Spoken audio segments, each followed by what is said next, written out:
Hello champions, कैसे हैं आप सभी। आशा करता हूं आप सभी बहुत अच्छे होंगे और जो थोड़े बहुत अच्छे नहीं थे ना, जिनका जीके जीएस में स्कोर नहीं हो रहा था, अब वो भी अच्छे होने वाले हैं। क्यों? क्योंकि आज से हम एसएससी जीडी के लिए आधुनिक भारत का पहला चैप्टर पढ़ रहे हैं, मॉडर्न इंडिया का पहला चैप्टर पढ़ रहे हैं, जो होने वाला आपका गांधी युग होने वाला है। और इसमें हम उन क्वेश्चंस को कवर कर रहे होंगे जो आपके एसएससी जीडी के एग्जाम के लिए इंपॉर्टेंट है, और वही क्वेश्चंस जो पेपर के लिए इंपॉर्टेंट है और महत्वपूर्ण बनते हैं, उन्हीं क्वेश्चंस को हम यहां पर डिस्कस कर रहे होंगे। देखिए, बहुत मेहनत से ये सारी चीजें मैं तैयार कर रहा हूं। जैसे मैंने आपको काफी समय पहले बोला था कि बहुत जल्दी मैं आपके लिए जीके जीएस लेके आने वाला हूं, लेकिन एसएससी की जीके इतनी आसान नहीं होती कि हर कोई स्टूडेंट उसमें स्कोर कर पाए, और हर बार चेंज होता रहता है थोड़ा थोड़ा। तो एसएससी की जीके को समझने में थोड़ा समय लग रहा था, तो वो सारी चीजें करने के बाद ही मैं आपके लिए ये पहली क्लास लेके आ रहा हूं। और आशा करता हूं जिस तरीके से आप बाकी सब्जेक्ट को प्यार दिया आपने, जब भी मैंने जो भी सब्जेक्ट पढ़ाया आप सभी ने बहुत ज्यादा प्यार दिया है, तो इसकी हम शुरुआत कर रहे हैं। आप इसको भी बहुत ज्यादा प्यार दोगे और आपके जो स्कोर इंक्रीज करवाने में, आपकी सफलता में जीके का भी इंपॉर्टेंट रोल होने वाला है, और हम उसमें थोड़ा बहुत अदा कर रहे होंगे। तो चलिए मोटिवेशन से इसकी शुरुआत कर लेते हैं कि पढ़ाई के समय अपने लक्ष्य को याद रखें, पढ़ाई के समय अपने लक्ष्य को याद रखें, ताकि सफलता की दिशा में बिना भटके आगे बढ़ सके। लक्ष्य बहुत जरूरी है, अपने लक्ष्य को याद करना बहुत जरूरी है। जिस तरीके से मैंने अपना लक्ष्य बनाया कि आपको जीके जीएस में भी स्कोर करवाना है, ठीक है, तो उसी तरीके से आपको भी लक्ष्य बना लेना है कि इस बार कुछ भी हो जाए, एसएससी जीडी में मुझे जॉब लेनी है। उसके लिए मैं जितनी मेहनत कर सकता हूं मैं करूंगा, और सफलता मुझे लेनी है, और मैं इसको लेकर रहूंगा, कोई मुझे रोक नहीं सकता। मैं इतनी मेहनत करूंगा कि इस बार फौज की खाकी वर्दी मेरे बदन पर होने वाली है। यह मोटिवेशन आपके अंदर होना चाहिए। तो चलिए अब इंपॉर्टेंट क्वेश्चन से इसकी शुरुआत कर लेते हैं। पहला क्वेश्चन आपके सामने है कि निम्नलिखित में से किस भारतीय स्वतंत्रता सेनानी ने कहा था कि खुद वो बदलाव बनिए जो आप दुनिया में देखना चाहते हैं। तो ये किसके द्वारा कहा गया था? तो ये कहा गया था महात्मा गांधी जी के द्वारा। उन्होंने कहा था कि आप खुद वो बदलाव बनिए जो आप दुनिया को देना चाहते हैं। पहले देखिए दोस्तों, क्या है कि ऊपर ऊपर से जीके पूछ ली जाती थी, लेकिन अब थोड़ा डीपली पूछने लग गए हैं, तो उस हिसाब से क्वेश्चन बहुत अच्छा है। अब इसके जैसे और कौन कौन से क्वेश्चंस बन सकते हैं जो मैं आपको बता देता हूं, वो भी आपको याद कर लेने हैं। सबसे पहला है कि महात्मा गांधी जी ने एक चीज और बोली थी, क्या? कि मेरी अनुमति के बिना मुझे कोई चोट नहीं पहुंचा सकता। ये किसके द्वारा कहा गया था? आपके एग्जाम में आपसे ऐसे पूछा जाएगा, तो ये कहा गया था महात्मा गांधी जी के द्वारा। दूसरा आपसे ऐसे पूछा जाएगा कि अहिंसा शक्तिशाली हथियार है, ये किसने कहा था? तो ये भी महात्मा गांधी जी ने कहा था। इसके अलावा उन्होंने कहा था कि आंख के बदले आंख ही अगर पूरी दुनिया को अंधा बना देगी, क्योंकि हर कोई व्यक्ति बोलेगा कि आंख के बदले आंख, यानी दूसरा आदमी हिंसा कर रहा है तो हमें भी हिंसा करनी चाहिए, तो उससे क्या होगा? पूरी दुनिया समाप्त हो जाएगी। ये उनके विचार थे, उनका कहना था। क्यों? क्योंकि आप सभी जानते हो वह अहिंसा को प्रमोट करते थे, अहिंसा को मानते थे, इसलिए उन्होंने कहा था कि अहिंसा शक्तिशाली हथियार है। जो हम आंदोलन वगैरह करते हैं ना, ये सब कुछ उन्हीं की देन है, ठीक है। इसके बाद बात करेंगे, कमजोर कभी माफ नहीं कर सकता, क्षमा बलवान का गुण होता है। कमजोर व्यक्ति होता है ना, कभी माफ नहीं कर सकता, लेकिन क्षमा करना है वो बलवान का गुण होता है। ये भी महात्मा गांधी जी के द्वारा कहा गया था। इसके अलावा आदमी जो सोचता है वह बन जाता है, आदमी जो सोचता है वह बन जाता है, यह भी महात्मा गांधी जी के द्वारा कहा गया था। लेकिन आजकल के जो युवा पीढ़ी है ना, वो ये सोचते हैं, आपने देखा होगा रील्स में काफी वायरल हुआ था, ठीक है, कोई बोल रहा था अंबानी जी ऐसे वैसे, तो हम तो नहीं बन रहे। इनके कहने का मतलब है आदमी जो सोचता है वह बन जाता है। आप फौजी बनना चाह रहे हो तो आप पहले सोच रहे हो ना कि मुझे फौजी बनना है, और मेहनत करोगे उसके लिए तो बन जाओगे। लेकिन अगर सोचते रहोगे कि हाँ मुझे बनना है, तो फिर नहीं बन पाओगे।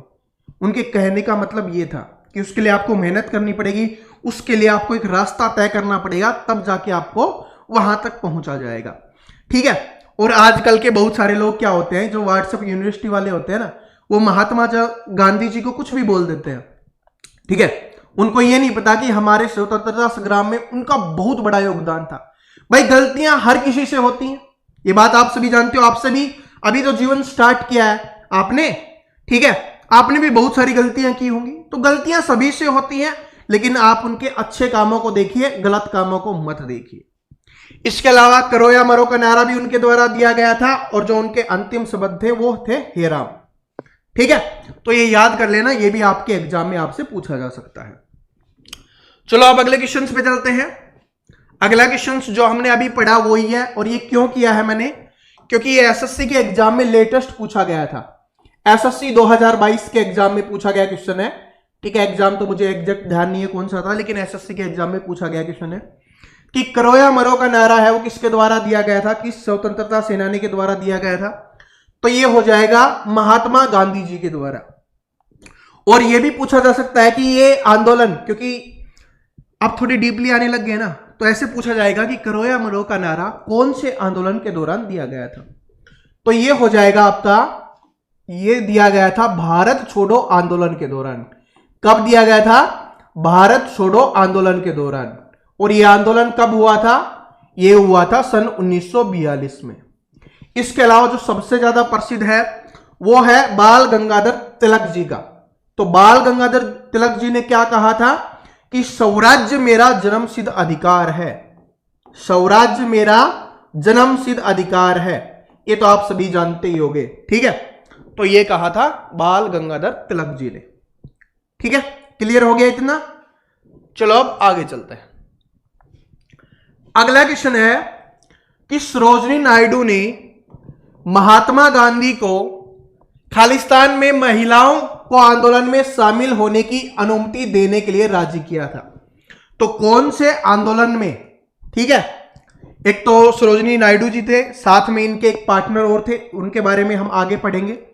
तो उन्होंने महात्मा गांधी जी को राजी किया था नमक सत्याग्रह के लिए। किसके लिए राजी किया था? नमक सत्याग्रह के लिए।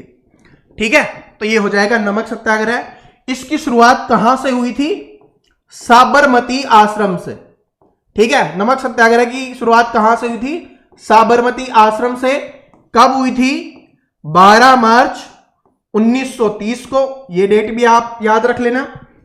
कहां तक गई थी? यह गुजरात के दांडी तक। वहां पर गांधी जी ने क्या किया था? नमक कानून तोड़ा था लाखों लोगों के साथ। ठीक है, और इसीलिए इसको दांडी मार्च के नाम से भी जाना जाता है। ये बात भी आप याद रख लेना, ये इंपॉर्टेंट क्वेश्चंस थे इससे रिलेटेड, तो ये याद कर लेना। ये एग्जाम में कोई भी पूछा जा सकता है आपसे किसी भी तरीके से। ठीक है, तो सरोजिनी नायडू जी ने नमक सत्याग्रह आंदोलन के लिए महिलाओं को आंदोलन में भाग लेने के लिए राजी किया था महात्मा गांधी जी को। ठीक है, चलो अब अगले क्वेश्चन पे चलते हैं कि निम्नलिखित में से किस वर्ष सुभाष चंद्र बोस जी ने महात्मा गांधी जी को राष्ट्रपिता कहा था? तो कौन से वर्ष कहा था? सन 1944 में कहा था। कब कहा था? सन 1944 में, जब वो एक रेडियो से संबोधित कर रहे थे तब उन्होंने कहा था। और ये कहां पर हुआ था ये प्रोग्राम? ये प्रोग्राम हो रहा था सिंगापुर में। ठीक है, तो ये भी आपसे पूछा जा सकता है। और कभी कभी डायरेक्ट ऐसे क्वेश्चन बन जाता है कि महात्मा गांधी जी को राष्ट्रपिता किसने कहा था? तो याद रख लेना, सुभाष चंद्र बोस जी ने कहा था। कुछ और इंपॉर्टेंट है जो अभी के हिसाब से है, वैसे तो आप सभी जानते हो बहुत ज्यादा है ये। ठीक है, लेकिन जो अभी के हिसाब से सबसे ज्यादा एसएससी पूछती है तो वो ये है, सुभाष चंद्र बोस जी ने कहा था राष्ट्रपिता किसको? महात्मा गांधी जी को। महात्मा गांधी जी ने किसे कहा था? देशभक्तों का देशभक्त। महात्मा गांधी जी के द्वारा देशभक्तों का देशभक्त किसे कहा गया था? तो वो हो जाएगा सुभाष चंद्र बोस जी।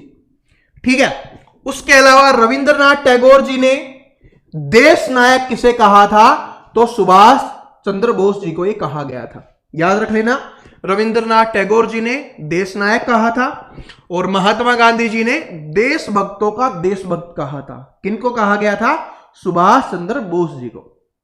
ठीक है, और दोस्तों मैं एक चीज बताना चाहूंगा कि वैसे तो हम सभी स्वतंत्रता सेनानी हैं, उनकी रिस्पेक्ट करते हैं। लेकिन सुभाष चंद्र बोस जी ऐसे स्वतंत्रता सेनानी हैं जिसके कोई भी हेटर नहीं है। ठीक है, उनसे कोई भी हेट नहीं कर सकता, क्योंकि उन्होंने इतने खतरनाक खतरनाक काम किए हैं जो कोई सोच भी नहीं सकता था। ठीक है, तो इसलिए है कि भाई बड़े ही खतरनाक आदमी थे, बड़े महान स्वतंत्रता सेनानियों में इनकी गिनती की जाती है। ठीक है, आज तक पता नहीं लगा पाया कि सुभाष चंद्र बोस जी के अंतिम क्षण कहां पर बीते थे। ठीक है, बुक्स में कहीं कहीं लिखा मिलता है और आप सभी जानते हो, लेकिन वो एक यार अलग ही स्पेशल आदमी थे जिनके बारे में अपने दादाजी परदादाजी उनसे पूछोगे ना, वो बताएंगे उनकी कहानियां। ठीक है, और बुक्स में तो लिखा ही हुआ है, वो तो अलग चीज है ही। चलो अब अगले क्वेश्चन पे चलते हैं कि खालिस्तान के बाद महात्मा गांधी जी ने असहयोग आंदोलन वापस ले लिया था। तो असहयोग आंदोलन महात्मा गांधी जी ने क्यों ले लिया था? यह ले लिया था चोरा चोरी की घटना के कारण। चोरा चोरी में जो घटना हुई थी उसकी वजह से इसको वापस ले लिया गया था। यह घटना कब हुई थी? 5 फरवरी 1922 को हुई थी, जिसकी वजह से क्या हुआ, चोरा चोरी जो घटना हुई थी 5 फरवरी 1922 को, जिसकी वजह से इस आंदोलन को वापस ले लिया गया था। ठीक है, इसमें क्या हुआ था कि इसमें कि जो पुलिसकर्मी थे उनको थाने में कैद करके आग लगा दी गई थी, जिसमें पुलिसकर्मियों की मौत भी हो गई थी, जिस वजह से उन्होंने इस आंदोलन को वापस ले लिया। क्योंकि जैसे मैंने आपको पहले बताया, वो अहिंसा से इस आंदोलन को करना चाह रहे थे, यह कारण था। ठीक है, आगे चलिए। आगे आपका कि नवंबर 1919 में अखिल भारतीय खिलाफत सम्मेलन कहां पर हुआ?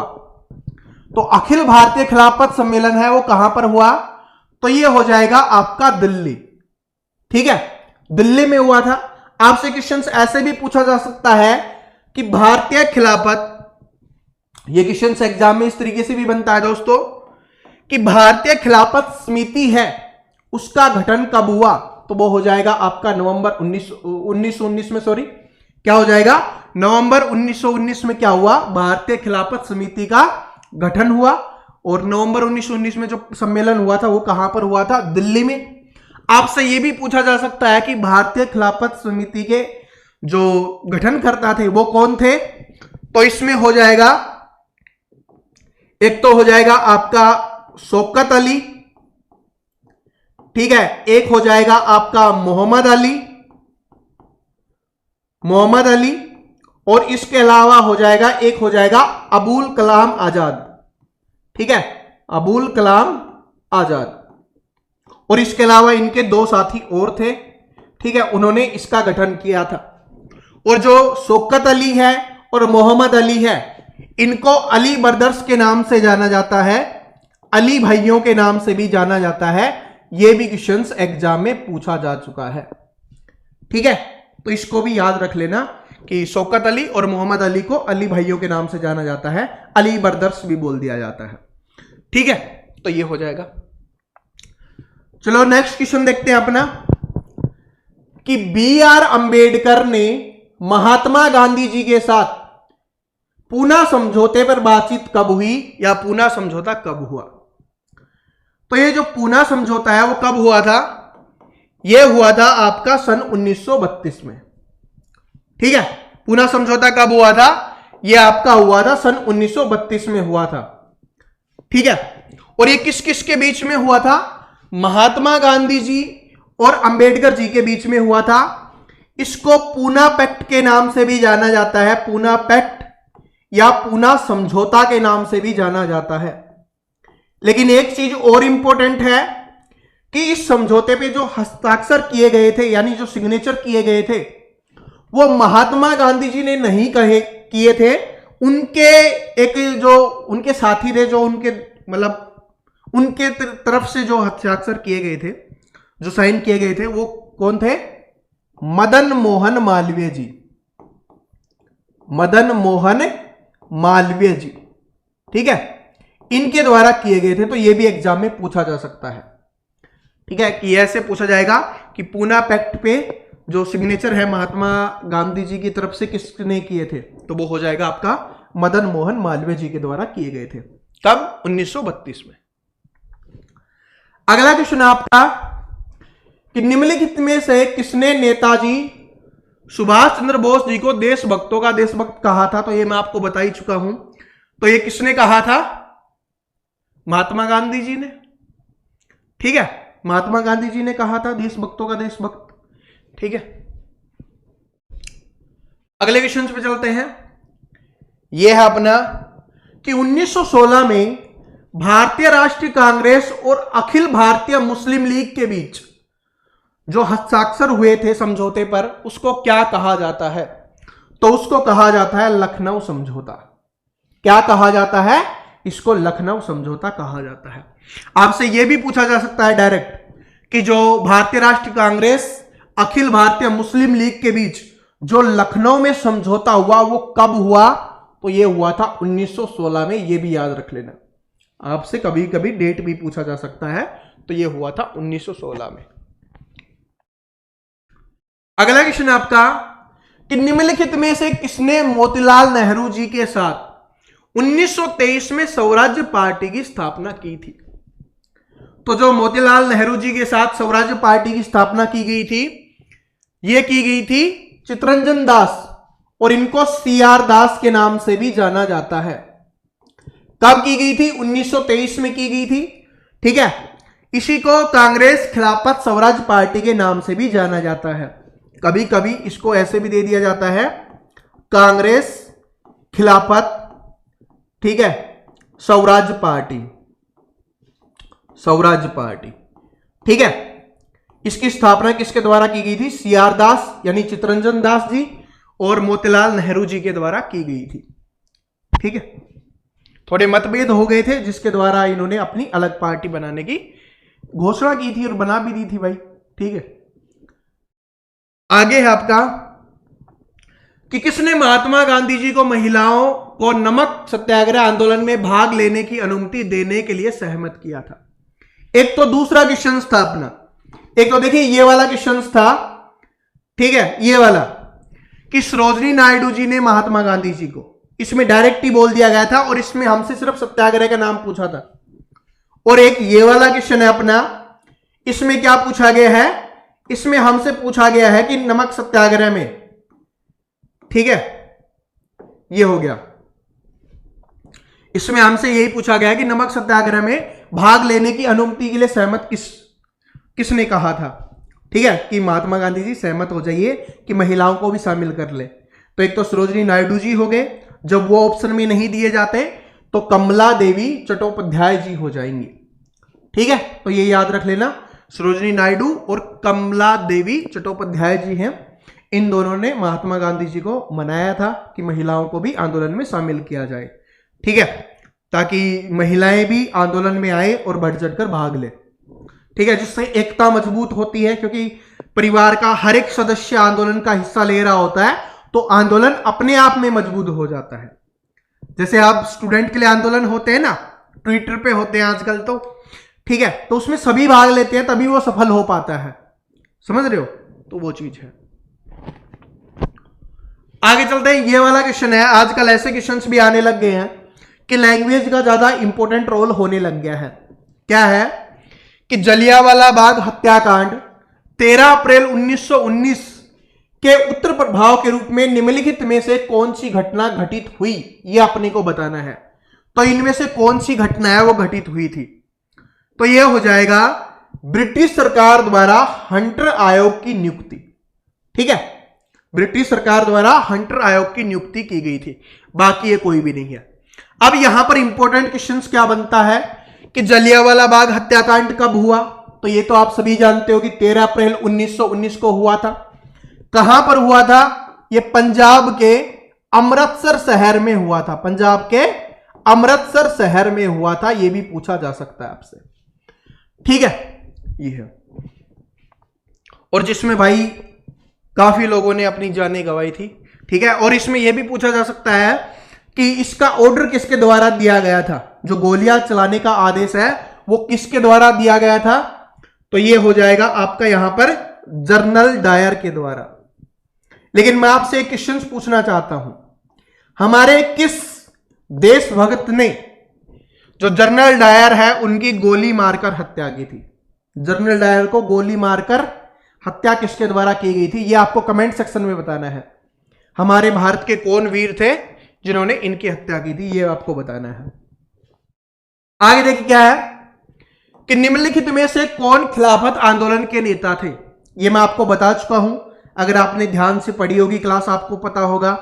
तो यह हो जाएगा मौलाना अबुल कलाम आजाद। ठीक है, तो ये क्या थे, खिलाफत आंदोलन के नेता थे। और साथ में इंडिया में इन्होंने नेतृत्व किया था। इनके साथ और कौन थे, शौकत अली और मोहम्मद अली। शौकत अली और मोहम्मद अली यानी अली ब्रदर्स थे। ठीक है, वो भी इनके साथ में थे। ठीक है, तो ये हो जाएगा आपका। कभी ऑप्शन में ये नहीं देगा तो ये दे देगा, ये दे देगा, तो ये आपको सारे याद होनी चाहिए। चलो आगे चलते हैं कि महात्मा गांधी जी ने पहली बार भारत में राष्ट्रव्यापी सत्याग्रह किस वर्ष शुरू किया था। तो जो महात्मा गांधी जी ने पहली बार राष्ट्रव्यापी सत्याग्रह है वो कब शुरुआत की थी, सन 1919 में राष्ट्रव्यापी सत्याग्रह की शुरुआत की गई थी। तो इसका क्या हो जाएगा, option number C correct answer हो जाएगा। अब यहां पर हम कुछ याद कर लेते हैं। महात्मा गांधी जी ने सन 1917 में चंपारण सत्याग्रह किया था। चंपारण सत्याग्रह किया था। ठीक है, यह भी आपके एग्जाम में आता है। सन 1918 में इन्होंने खेड़ा सत्याग्रह किया था। यह भी आपके एग्जाम में आता है। ठीक है, यह भी आपके एग्जाम में आता है। बाकी आप 1920 वाला तो हम पढ़ ही चुके हैं, वो तो आपको पता ही है। ठीक है, आगे चलिए। ये दो क्यों बताए हैं, क्योंकि ये बाकी तो आपको पता ही है। ठीक है, ये ज्यादा इंपॉर्टेंट हो जाते हैं क्योंकि ये पहले वाले थे, स्टार्टिंग वाले थे, शुरुआती थे, तो इनके बारे में ज्यादा पूछा जाता है। अब आपको ये बताना है कि निम्नलिखित में से कौन असहयोग के गति की धीमा होने का कारण नहीं है। ध्यान से पढ़ना, नहीं है वो बताना है कि कौन सा इनमें से नहीं है। तो चलो बताइए इनमें से कौन सा नहीं है। पहला क्या है कि वैकल्पिक भारतीय संस्था के अभाव के कारण ब्रिटिश संस्थानों का बहिष्कार समस्या खड़ी कर दी। यह बिल्कुल सही है कि भाई समस्याएं खड़ी हो गई थी। असहयोग आंदोलन का मतलब ही क्या था, असहयोग आंदोलन का मतलब था सहयोग ना करना, यानी जो ब्रिटिश राज्य है, अंग्रेजी राज्य है, उसकी किसी भी प्रकार की सहायता न करना, यही असहयोग आंदोलन का मुख्य उद्देश्य था। तो ये हो जाएगा। आंदोलन के नेताओं ने अपना अपना ध्यान घरेलू काम में स्थानांतरित कर लिया, इस प्रकार एक कमी बनी, ये गलत है, ये गलत है। तो यही आपका आंसर हो गया ऑप्शन नंबर बी। लेकिन आगे और पढ़ लेते हैं क्योंकि ये इंपॉर्टेंट है, आपको पता होना चाहिए। कई वकीलों के इस्तीफे दे दिए थे, लेकिन फिर लंबी अवधि के लिए आय की अनुपस्थिति ने उन्हें फिर से शामिल होने के लिए मजबूर कर दिया।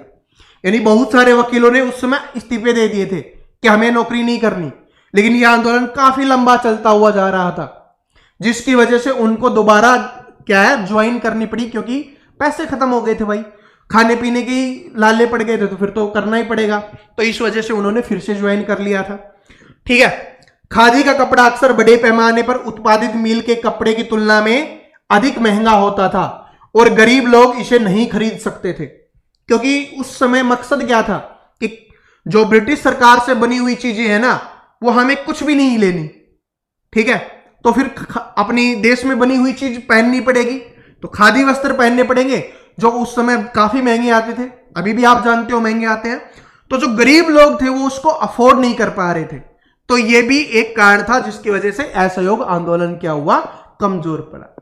और एक जो ये असहयोग आंदोलन को बंद करने का मुख्य उद्देश्य पता क्या था, क्योंकि एक आंदोलन है ना, वो कमजोर पड़ता हुआ जा रहा था, इसका असर है वो कम होता हुआ जा रहा था। तो फिर महात्मा गांधी जी को उस समय एक बहाना मिल गया अच्छा सा, तो इस वजह से उन्होंने बंद कर दिया। क्योंकि यही होता है कि भाई सही टाइम पे बंद कर दें, ताकि दोबारा जब स्टार्ट करें तो लोग फिर दोबारा उत्साह से आए। और अगर एक बार क्या हो जाता है, ढीला पड़ जाता है, सफलता नहीं मिल रही होती, तो उसको रोक के थोड़ा समय लेके फिर से दोबारा स्टार्ट करना है, यही मकसद होता है। और यही चीज उन्होंने की थी। ठीक है, देखो 1922 में है ना, इसको बंद कर दिया था। फिर उन्होंने 1930 में जाके आंदोलन किया था। समझ रहे हो कितना साल उन्होंने वेट किया सारी चीजें की, तो भाई ऐसे ही कुछ मत बोला करो, बहुत कुछ किया है उन्होंने, ठीक है। और वैसे तो आप तो पढ़ने वाले हो, लेकिन जो व्हाट्सएप यूनिवर्सिटी वाले हैं ना, उनको भी थोड़ा समझाया करो आप भी, ठीक है भाई, हमारे स्वतंत्रता सेनानी है। किस वर्ष महात्मा गांधी जी ने नील की खेती करने वालों के खिलाफ चंपारण आंदोलन का नेतृत्व किया था? अभी मैंने आपको बताया था कि कौन से वर्ष में किया था, तो यह हो जाएगा 1917 में, ठीक है। क्या हो जाएगा? 1917 में। चलो आगे चलते हैं। और डायरेक्ट यह भी पूछा जा सकता है आपसे, ठीक है, कि जो चंपारण आंदोलन है वो किससे संबंधित है? पूछा जा सकता नहीं, पूछा गया है, तो ये हो जाएगा नील की खेती से संबंधित है। किससे संबंधित है? नील की खेती से संबंधित है। महात्मा गांधी जी किस वर्ष दक्षिण अफ्रीका से भारत आए थे? ये तो बहुत आसान क्वेश्चन है, ये बहुत कॉमन क्वेश्चन बन चुका है। तो जो महात्मा गांधी जी हैं वो 9 जनवरी, ये इंपॉर्टेंट है आपके लिए, 9 जनवरी 1915 को है वो साउथ अफ्रीका से लौटे थे, यानी दक्षिण अफ्रीका से लौटे थे। और 9 जनवरी को ही इसलिए प्रवासी दिवस के रूप में भी मनाया जाता है। ये भी आपके एग्जाम में आता है। अब इंपॉर्टेंट आजकल थोड़ी डीप पूछने लग गए हैं, तो ऐसे भी पूछा जाता है कि वो कहां पर उतरे थे? तो ये उतरे थे अपोलो बंदरगाह, ठीक है, अपोलो बंदरगाह। और ये कहां पर है? ये है मुंबई में, ठीक है। तो ये भी आपसे पूछा जा सकता है, तो ये भी याद रख लेना, अपोलो बंदरगाह मुंबई में उतरे थे, ठीक है। आगे चलिए। महात्मा गांधी जी ने अहमदाबाद में मील मजदूरों की सफल हड़ताल का नेतृत्व किस वर्ष में किया था? तो यह किया था भाई मील मजदूरों के लिए उन्होंने सन 1918 में। और इन्हीं को महात्मा गांधी जी की पहली भूख हड़ताल का श्रेय भी दिया जाता है। पहली भूख हड़ताल भी इसी को माना जाता है, ठीक है। तो यह भी याद रख लेना, यह भी आपके लिए इंपॉर्टेंट हो सकता है। समझ में आ गया? तो सन 1918 बिल्कुल है। तो दोस्तों ये आपके इंपॉर्टेंट क्वेश्चंस हैं जो बार बार एग्जाम्स में रिपीट होते हैं। मोस्टली मैंने आपको करवा दिए हैं, लेकिन अगर आप महात्मा गांधी जी के स्टार्टिंग से लेकर लास्ट तक के और भी चीजें पढ़ना चाहते हो, ताकि आपके जितने भी डाउट्स हैं कि उन्होंने कौन कौन से आंदोलन किए, कब कब किए, तो यहां पर एक वीडियो शो हो रहा होगा, उस पर क्लिक करके आप इस वीडियो को देख सकते हो। या डिस्क्रिप्शन में भी मैंने लिंक दिया हुआ है, जिसकी क्लास मैंने पहली करवाई हुई है बहुत बेसिक से, तो आप उस क्लास को भी देख सकते हो और संपूर्ण जानकारी आप प्राप्त कर सकते हो, ठीक है। ये वीडियो अच्छा लगा, हमारी पहली जीके जीएस की क्लास है, तो लाइक कर देना। क्या इंप्रूवमेंट करना चाहिए, क्या चीजें हमें ऐड करनी चाहिए, ये भी आप कमेंट करके जरूर बताना। अपने सभी दोस्तों के साथ इसको शेयर कर देना, और जो भी स्टूडेंट चैनल पे नया है, चैनल को सब्सक्राइब करके बेल आइकन को जरूर प्रेस कर लेना। मिलते हैं नेक्स्ट वीडियो में, तब तक हंसते रहिए, मुस्कुराते रहिए, पढ़ते रहिए। Thank you so much, all the best.